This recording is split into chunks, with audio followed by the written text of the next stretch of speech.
네, 이 시간 만나서 반갑습니다. 이 시간에 우리 하나님의 말씀, 네, 요한복음 21장 15절부터 19절 말씀 보도록 하겠습니다. 21장 15절부터 19절. 제가 읽도록 하겠습니다. 그들이 조반 먹은 후에 예수께서 시몬 베드로야 이르시되 요한의 아들 시몬아 네가 이 사람들보다 나를 더 사랑하느냐 하시니 이르되 주님 그러하나이다. 내가 주님을 사랑하는 줄 주께서 아시나이다. 이르시되 내 어린 양을 먹이라 하시고 또 두 번째 이르시되 요한의 아들 시몬아 네가 나를 사랑하느냐 하시니 이르되 주님 그러하나이다. 내가 주님을 사랑하는 줄 주님께서 아시나이다. 이르시되 내 양을 치라 하시고 세 번째 이르시되 요한의 아들 시몬아 네가 나를 사랑하느냐 하시니 주께서 세 번째 내가 나를 사랑하느냐 하심으로 베드로가 근심하여 이르되 주님 모든 것을 아시오매 내가 주님을 사랑하는 줄 주님께서 아시나이다. 예수께서 이르시되 내 양을 먹이라.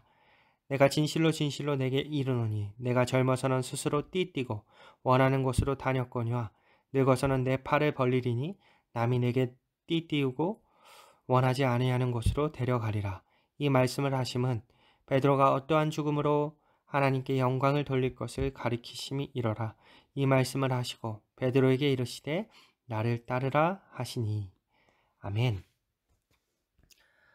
네, 혹시 여러분 과거 중에 지우개로 깨끗이 지우고 싶은 흑역사가 있으십니까? 누구나 하나쯤 가지고 감추고 싶은 그러한 흑역사가 있을 것입니다. 오늘 본문의 베드로가 특별히 그러할 것입니다.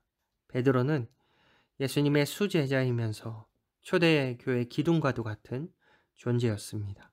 하지만 동시에 예수님을 3번이나 부인했던 처절한 실패의 역사, 정말 감추고 싶었던 흑역사를 가지고 있습니다.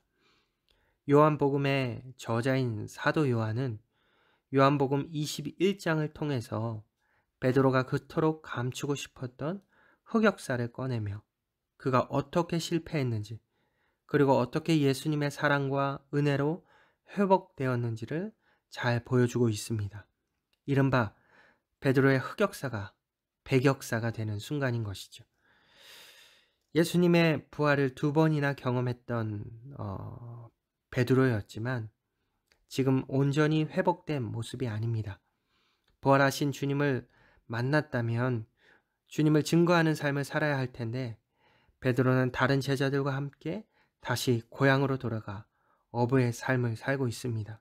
열정이 있었고 죽기까지 주님을 따르겠다고 다짐했던 베드로였지만 그저 절망 가운데 다시 어부의 자리로 돌아와 버렸습니다. 왜 그랬을까요? 자신의 실수로 인한 처절한 실패를 경험했기 때문입니다. 자신의 스승이자 주님이신 그 예수님을 모른다고 3번이나 부인해버린 이 베드로. 베드로는 자신의 발목을 잡고 있던 이 죄책감으로 인해 일어설 수가 없었던 것입니다. 그토록 다짐했건만 베드로는 완벽한 실패를 경험한 것입니다. 그렇기에 다시 생업인 업으로 돌아가는 것은 어찌 보면 당연한 일이기도 합니다. 그런데 문제는 예수님을 알아보지 못했다라는 것이죠. 베드로와 제자들은 이전에 예수님을 처음 만났을 때 그때처럼 깊은 곳에 그물을 던지라는 말씀에 순종하여 엄청난 기적을 경험하고 나서 예수님을 알아보게 됩니다. 그런데 이처럼 우리도 예수님 때문에 울고 웃었던 경험을 했지만 일상으로 돌아와서는 언제 그랬냐는 듯 생각하지 못하는 그러한 영적 무감각에 빠질 때가 있습니다. 특히 수련회나 찬양 집회를 통해서 그런 경험을 많이 하게 되죠. 하나님을 깊이 경험하고 이제는 새 사람이 되었다라는 기분으로 돌아와서는 언제 그랬냐는 듯이 이전 모습으로 돌아가곤 합니다. 그런 우리에게 주님은 다시 찾아오셔서 마음의 문을 두드리십니다. 그리고 이전에 주님을 깊이 만났던 그때를 기억하게 하시고 다시 깨닫게 해주십니다. 이러한 회복의 역사가 오늘 베드로와 제자들에게 있었던 것입니다. 특히 다혈질의 말이 더 앞섰던 이 베드로에게 더욱 크게 예수님을 다시 만나게 된 것입니다. 밤새도록 그물을 바다에 내리기를 반복해서 지쳐있던 그들 앞에 숯불이 놓여 있고 그리고 물고기와 빵이 그것에 놓여져 있었습니다. 예수님께서는 그들을 먹이기 위해 작지만 따뜻한 음식을 마련한 것입니다. 이 장면은 참으로 놀랍습니다. 자신이 고난당할 때 보인 행동을, 그 제자들이 보인 행동을 생각하면 누구라도 원망스럽지 않겠습니까? 그러나 예수님은 인간의 연약함을 이미 다 아시고 그로 인해 실패하고 넘어질 것도 다 아셨기 때문에 원망하지도 나무라지도 않으시고 조용히 그들의 일상 속으로 찾아오셨습니다. 예수님은 이렇게 우리를 찾아오십니다. 때로는 우리가 힘들고 때로는 우리가 고되고 때로는 내가 어떻게 무엇을 하며 살아가야 할지 몰라서 두렵고 힘들어할 때 우리의 일상 속으로 가만히 찾아오시는 분이십니다. 식사를 마치신 후 예수님께서 베드로에게 질문한 것은 바로 사랑에 관한 것입니다. 예수님은 베드로에게 요한의 아들 시몬아, 네가 이 사람들보다 나를 더 사랑하느냐? 라고 물으십니다. 이에 베드로의 마음은 많이 쓰리고 아팠을 것입니다.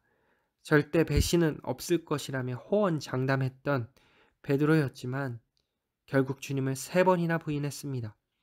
그래서 예수님은 숯불 앞에서 베드로에게 3번의 물음을 통해서 3번 부인을 만회할 기회를 주신 것입니다. 그래서 의도적으로 동일한 질문을 3번 하셨던 것입니다. 이 과정을 통해 베드로는 사도행전에서 수제자로서 다시 주도적 역할을 감당하게 됩니다. 이렇듯 베드로의 3번의 부인은 처절한 실패였지만 오히려 더 큰 사역을 감당하게 된 계기로 변해버렸습니다. 베드로에게 있어서 3번의 부인의 사건은 인생의 쓰레기통에 버리고 싶은 실패의 역사이자 흑역사입니다. 하지만 베드로는 깨달았습니다. 천국에는 쓰레기통이 없다라는 것을 깨달은 것이죠. 여러분은 어떤가요?